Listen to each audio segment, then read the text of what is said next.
안녕하십니까?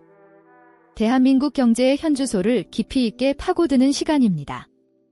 최근 김민석 총리가 던진 경제 비상이라는 단어는 단순한 경고를 넘어 우리 사회에 적지 않은 파문과 불안감을 안겨주었습니다. 많은 국민들이 이 발언의 무게감을 느끼며 앞으로 우리 경제가 어떤 방향으로 흘러갈지에 대한 깊은 우려를 표하고 있습니다.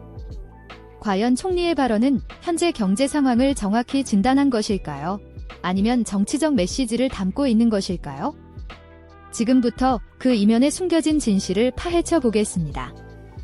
김민석 총리가 언급한 경제 비상이라는 표현은 결코 가볍게 넘길 수 없는 경고입니다.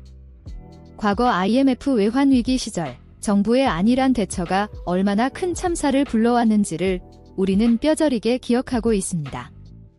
현재 우리 경제는 고물가, 고금리, 고환율이라는 삼중고에 시달리고 있으며 수출 부진과 소비 위축이라는 복합적인 문제에 직면해 있습니다. 이러한 상황에서 총리가 비상이라는 단어를 사용했다는 것은 정부 내부에서도 심각성을 인지하고 있으며 일각에서는 IMF 시절과 유사한 위기 상황에 대한 우려까지 제기되고 있는 실정입니다. 그렇다면 총리의 발언은 구체적으로 어떤 경제 지표들을 근거로 하고 있는 것일까요? 면밀히 살펴보면 최근 발표되는 여러 경제 지표들이 총리의 우려를 뒷받침하고 있습니다. 수출 증가세의 둔화, 산업 생산지수의 하락, 그리고 소비심리지수의 지속적인 하락세는 우리 경제의 성장 동력이 약화되고 있음을 시사합니다. 또한 가계부채 문제와 기업들의 재무 건전성 악화는 잠재적인 금융 시스템 리스크를 높이는 요인으로 작용하고 있습니다. 이러한 복합적인 지표들은 단순히 일시적인 경기 침체가 아닌 구조적인 문제로 이어질 수 있다는 경고 등을 켜고 있습니다.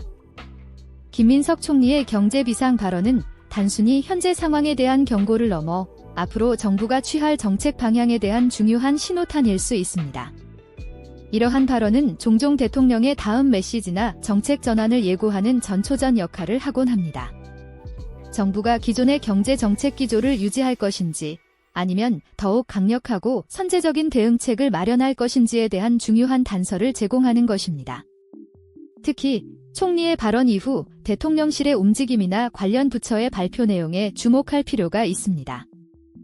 총리의 발언은 국민들에게 경제적 어려움에 대한 경각심을 일깨우는 동시에 정부의 적극적인 위기 관리 의지를 보여주려는 의도도 담겨 있을 수 있습니다. 하지만 동시에 이러한 강경한 표현은 금융시장의 불안감을 증폭시키거나 국민들의 소비 심리를 더욱 위축시킬 수 있다는 양날의 검과 같은 측면도 존재합니다.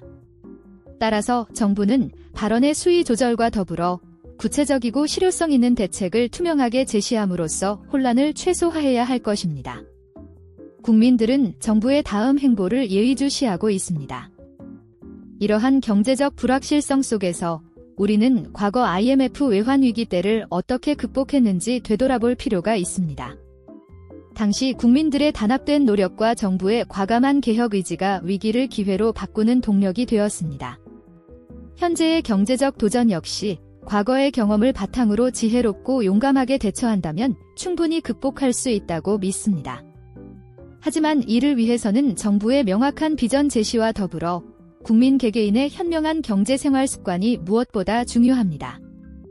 김민석 총리의 경제 비상 발언이 불러온 파장은 앞으로 전개될 대한민국 경제의 중요한 분기점이 될 수 있습니다.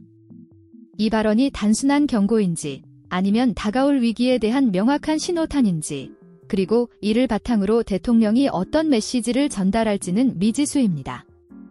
우리는 현재의 경제 상황을 냉철하게 분석하고 정부의 정책 방향을 예의주시하며 동시에 우리 스스로의 경제적 대비를 철저히 해야 할 것입니다. 다음 영상에서는 더욱 심층적인 분석과 전망으로 여러분을 찾아뵙겠습니다. 감사합니다.